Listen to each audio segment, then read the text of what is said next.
And right now we have another great gentleman who's also, like both of us, I can't talk now, Foster. My I can't main talk anymore. But man, Michael 50 Goldberg, that is right. grand. He is That's the host of right. his That's own right. show. Another recruiting professional, knows this subject inside and out. Let's bring him on. Here comes Michael. There he is. There's my buddy. There he is. Hey guys, One of our first guests ever, actually, on Career Launch, and so I'm very glad to have you back on. How are you today? Thanks. I'm doing great. How about you guys? Doing good. It's good to have another person from the Metroplex joining in with us. We are very, very active. I constantly tell people the size and the impact of our network right here in Dallas-Fort Worth. Right. And real quick, I'm just going to throw this out there. Make sure, again, guys, that you are connecting to all of us. All the guests on this show love to communicate. They love to help. We'll drop all the links to their profiles in the comments. And if you are looking for a job, go to careerlaunch2020.com. So we were just talking to Deanna. I'm sure you heard some of it about, the hiring process and diversity, inclusion, and all that. So real quick, I just want to kind of get your take, Michael. What are you seeing? Because I know you've been working with a lot of candidates, right? What are you seeing in terms of discrimination during COVID versus pre-COVID? Has there been any difference? Wow. You're coming hard. That's a loaded one. I am coming hard. Locked and loaded. Okay. So no, I'm not seeing discrimination in the clients that I'm working with. So that's I can understand. That's good. That's good. And I don't allow for it. I won't work with a client if they're going to start asking stupid questions. Same. I don't do it. Yeah. I fire. And by the way, recruiters, because we have some recruiters tuning in. Yes, recruiters, we have some of you guys tuning in. If you have a client that tries to pull that nonsense, fire them. Fire that client. I have done it. Cut them. An internal client, one of those big companies, unfortunately, that I worked for. I had an internal client with some mandates that came from above, and then here I am trying to figure out how to handle this without getting us in a world of trouble. So I had a lot of meetings with folks that didn't like what I had to tell them, and I didn't know if I was going to come out of there with my job. But I made it. I made it. Oh my goodness. All right. So Michael, we have you here mostly today because we've kind of gone through the whole hiring process, right? And now we're kind of to the onboarding stage. And I know you know about this and you know how hectic it can be and how crazy it can be.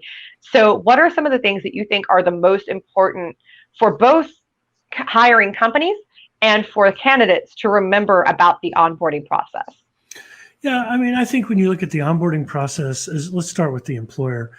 So one of the things that I've been able to do, and I took a Six Sigma approach to every company I've worked with on onboarding. The most important thing is to have everything day one ready to go, no excuses for your new employee. Nothing says, yeah, you're here, great. Then not having a computer or maybe a cell phone or just being connected or sticking them in front of a computer and just saying, watch this, and then we'll connect in 2 weeks. Right. Yeah. So it's about that, the first week in interaction. Like I heard, it's interesting. Somebody that I know was telling me that on her first day of the job, and since then she has left, but on the first day of her job, her manager and the colleague said, "Hey, we're going to lunch. We'll see you soon." Mm-hmm. It was her first day. Wow. Yeah, that's the ultimate, what, right? So, yeah, that's a great big bird, isn't it? It's easy to see the writing on the wall. So I think that's the most important piece is engaging, having, for hiring or for managers. Have a training plan. One of the things that I always did when I brought on new recruiters in the corporate world was to have a 2-week training program that included them getting out there in the business and spending time to learn it, right? Because a recruiter's success is going to depend upon how much they know in the departments they support. How do you do 100%. That? You don't sit behind a desk. You get out there and do the work of the worker. Build those relationships. And build the relationships. Otherwise, people look at you and they'll go, just another HR person coming through. Everybody straighten up, fly right. Oh, yeah. The second thing, make sure you review the organizational structure. Have different people explain that organizational structure to get different viewpoints. I mean, keep the messages consistent and the same. And then finally, the technology. Don't skimp out and not train them on at least, all of the capabilities of the system, but also be prepared to set expectations. Like, let's use a recruiter or let's use a nurse, right? In terms of the technology that they have to use. If I don't show you what certain machines do or how certain, the iPads and how they update in their whatever software programs they're using, and I skimp out on something, that could be the matter of life and death or missing a key point in something, right? 100%. Right. So it's really, it's that individualized attention. It's the technology, and it's spending time in the business to make sure that you are a true business partner. 100%. And I will tell you that as a recruiter, and I mean, you're on the side of the desk too, nothing irritates me more than to hear from one of my candidates. They show up for their first day of work and nothing's going on. They're just sitting there. Yeah. Like in the lobby, really? Or just at their desk? Either way. On both sides. Either way. That's why I think that's why I think having some type of training plan is 100%. It's crucial. Key. And the plan, I like that word plan. Companies, HR people, make sure there's a plan in place for your new hires. There needs to be a program to welcome people. In fact, Heather Rios, who we had on earlier, she had a great thing that she did. She'd have people send her a picture and she put together a little bio of them. She'd introduce them to the whole company on day one. So this person all day long is getting messages going, hey, it's so great to have you, from everyone that was there. And was really getting to know people. It encouraged the team to reach out and go, hey, here's my cell number. If you need help, here's my cell number. It's so great to have you on. That kind of thing is very engaging and enlightening. And I think that really helps. And on the candidate side, I think that they also need to be engaging too, right? Don't just sit there with your hands folded and wait for people to tell you what to do. Engage. Yeah. Start going, kick into gear. Well, show enthusiasm. A couple of those aerospace companies that I worked for had an itinerary, and they stuck to it. I mean, you're talking about a bunch of engineers, so they want to whittle it down anyway. And it really was helpful for me to know what we were going to do. Now, we weren't necessarily together on the timelines, but that's understandable. Yeah. I mean, I can deal with that. Yeah, and be okay with. So, to your point, Foster, I would totally be flexible on that, because at 11 o'clock, were we doing this? Or were we going to lunch? Or what if we had to go to lunch early because we had a meeting and I wanted them in on the meeting on something else? I mean, just have a plan written out, have that itinerary, as Foster called it, written out. Number one, it puts you at ease that you've onboarded your person correctly. Number two, it helps me as a new employee cut the nerves out of, I wonder if they're going to have something for me to do. Yeah. Right? And so what they say is, if you have a proper onboarding experience, and this stat is from years ago, but it still holds true, that proper onboarding will ensure an employee stays on at least a minimum of 3 years with the company, because you've done things right to engage, plan, and make them successful. That's right. And I will say that part of that, and you've hit the nail on the head, both of you, with this training aspect.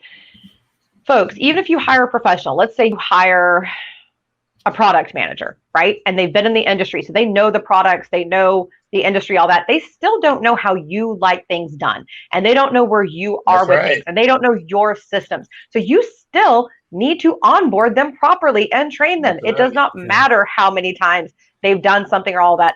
One of the few things that this one company I worked for down in Miami did right is that they did that. They day one took me around, introduced me to everybody, gave me time to go around and just focus and figure out what needed to be done where, kind of get my bearings, so that I understood where I needed to start, because I was coming into a disaster on one hand and fixing a department that was there, and then I was also building out a department from the ground up, simultaneously doing both of these things. So it took some orientation, and you have to give people that, no matter how professional they are, no matter how well they know what they're doing. And some people like myself or Foster or Michael will kind of take the ball and run, right? And kind of do that on their own. Yeah. But not everybody does. And it doesn't mean that they're not a great employee. That's okay. That just means that they have different needs. And every employee is different, guys. Every candidate is different. Managers, like you said, think of product managers. Ross, are you listening to me? Think of think of project managers. Think of IT leaders. Yeah, developers and all. Yeah, CFOs. And I would say that you align. You bring up a really good point, Foster. Align your training plans to the personality of the position, right? Yeah. So onboarding, like to your point, for IT, for application engineers or software engineers, is very much different than bringing on a registered nurse or bringing on an executive vice president. The other thing I wanted to drive home in the amount of time we have left is don't just do it for your full-time employees. Also have an onboarding plan for your part-time folks, as well as your temporaries and your contractors, because they could be there a while, right? And a lot of people saying, every time I have been on a contract, whether it's working with recruiting organizations to turn things around, or in a training, I make it a point to put myself in the business regardless of my employment status, right? Yes. Which is the part-time, full-time, temporary, right? And that's the way you should look at it. If the company's kind of making you feel like a second-class citizen because you are a contractor or temporary employee, I would have a conversation with you on that. Yeah. I've never felt that way because of my own involvement. Exactly. Well, that's what I was trying to say. I wouldn't let it be like that. Right. Yeah, but I will say, and that goes on both sides too. If you're on the other side of that, engage, do things to make it clear that you are part of the team. Because as a third party recruiter, a lot of times I'll have people act like I'm an outside agency, like I'm not part of the team. So I don't let them. I don't let them. I integrate in there with them, and I get to know them. That's how Heather and I got to be real close, because I just worked hand in hand with her. Hey, what do you need? What do you want? And if she just had something going on, I'd let her just talk to me, that type of thing. So, so third-party recruiters, integrate yourself into there. Let them be part of that team. Part of this thing. I'm gonna be part of this thing. If you're not gonna let me be part of this thing, guess what? I'm not gonna be successful at the very thing that you want me to be successful at if we can't play in the same sandbox. Well, and that's so let's talk about the other aspects of onboarding. So as a recruiting leader and as a consultant, I always say that the onboarding continues at a 3-month checkpoint, a 6-month checkpoint, a 9-month, and a 12-month. Reason being is you don't want to have any surprises when performance reviews are being done. The second thing I will say is, whether you're in HR or recruiting and you brought that person on personally, my teams always saw them through the first paycheck to make sure they had received their first paycheck. That was first and foremost, because you want to make sure they're set up in the system, right? Yeah. And then but we followed up with them at 3 months and 6 months just to make sure that what the job description said is what they were actually doing. And if you could sense some kind of, well, let's have a one-on-one, let's go to lunch or grab lunch or talk, well, in this case, talk virtually about it. Just let me know and let's see what we can do.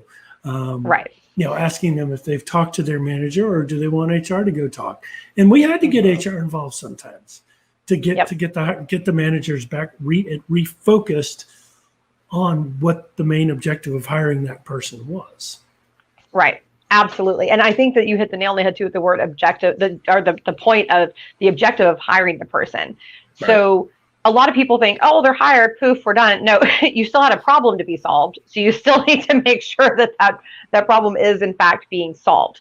And you need to remember too that person is an asset as well. A lot of people think, oh, an employee, this is just, another, robot in the system, so to speak. No, these people are assets. They are everything. They are your lifeblood. I've told so many clients that till I'm blue in the face. These people are the reason that you make money. Do not take them for granted. I don't care if it's your janitor. I don't care. Every single person there is extremely valuable. I have one client who gives everyone in his company, no matter what their position, equity in the company. And I love that. It should be that way. Yeah. It should be, and especially for a smaller company like what they have, that absolutely makes sense. So another thing I wanted to ask you about too, Michael, and because I've seen a lot of this, and especially so in Texas, I'm back to this payday thing. I know, I'm sorry, Foster, I keep bringing this up. I'm real stuck on pay lately. Hey, I understand. In Texas, we had got to have that money. We got to have all the money. It's all about the money, right? So that's right. In Texas, you have great payday law, right? And it says you must be paid this much on this day by this time, no matter what. Yeah. So one thing that I used to see, and even back in Texas, especially with the smaller companies, is this, oh, well, your first paycheck may be a little late because it takes a while to get it into the system. I die laughing every time I'm hearing that. So I'm like, that just means they forgot to do it. Okay? That's no excuse. Yeah, that's no excuse. It's no excuse. And, one of the things that we used to do to hold us as a company accountable is to put that you'll be paid bi-weekly and you'll receive your first paycheck on date. If they don't, I love that. And so, I would always follow up with our, because different companies had different things, but I'd always follow up with payroll to say, hey, is this person on track to get paid? The new employees, as we told them, this is when they're getting paid. Yes or no? No. Well, why not? Well, they still owe us a W-4. Okay. Well, have you reached out to them? No. Okay. Well, when are you expecting to get the W-4? Right. Yeah. So I'll go get that W-4, but I need that person paid this week. We're not waiting until the next payroll. Because 100%. But it is on you as a new employee to submit your paperwork in on time. Also, yes, absolutely. I think if they've given it to you. Sides. Yeah. No, 100%.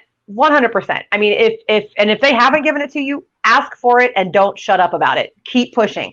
Also, make sure that this kind of stuff is in your offer letter. Make sure that it says how you get paid. Is it monthly? Is it bi-monthly? Is it every other week? Oh, that's a good point. Have that in writing.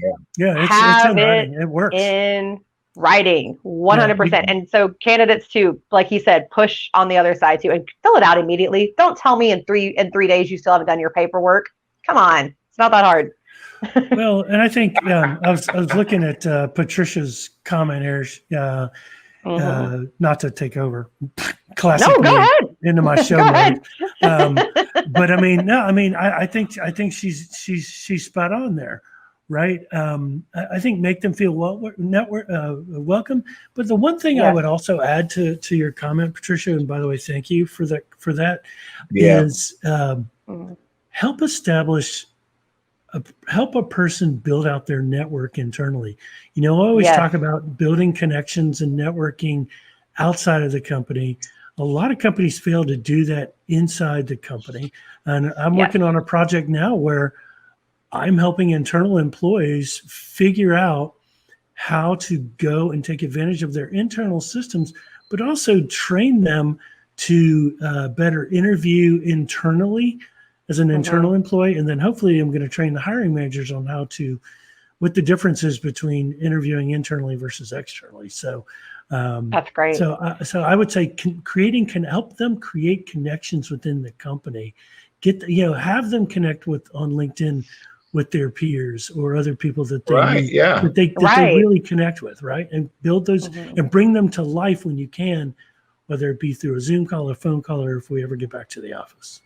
Right. And I also want to say too, internal networking events. Have events where employees can just mingle together, right? And get to know each other. I like that. Yes, get to know each other. I worked for a company that one of the things they did is every Friday they would get everybody off the phone for 1 hour at lunch and just let everybody talk together, everybody hang out. And it was a really great experience. And because of that, we all worked so much better in unison, right? And I knew if I had this problem, I could go talk to this person, and this person's an expert in this, and this person, and it was great. It was a great way to get to know each other. Also, this is something that used to always happen to me. I would get scolded for going around and getting to know people. I would. I've been scolded by multiple previous employers. I saw that face, Michael. It's meaning true. that you didn't, you as a recruiter, I assume you were in recruiting? No. This was back, one of Sales? them, I was an underwriter. One of them, I was in sales. One of them, wow. I guess you would say, it's hard to explain, but kind of like an account manager, basically. So they didn't like that I was going around and getting to know my team. They didn't like it. They said, well, why aren't you just sitting at your desk doing this and that? I said, because I will be more effective if I go talk to these people and if I get to know them. And you know what's funny is, guess whose stuff got done the quickest? Guess who had the best success rate? And I said, see, if you work with your team as human beings and not as somebody on the other side of a computer and not as part of a process, it's a whole other experience. So I would encourage HR people and employers to take those steps and encourage internal networking. That was a great point you made. And I want to thank you, Michael, for coming on. We're kind of wrapping up now. Thank you so very much for coming on. We appreciate you. Check out Michael, connect with him on LinkedIn. This guy's always putting out great content. He's always interviewing somebody or being on a show or, or putting out some great tips. So definitely connect with him. Absolutely. And thank you so much. We'll talk to you again soon. Okay. Thanks for having me. I'm sure I'll see you soon, Michael. I'm sure I'll see you soon. Oh, probably.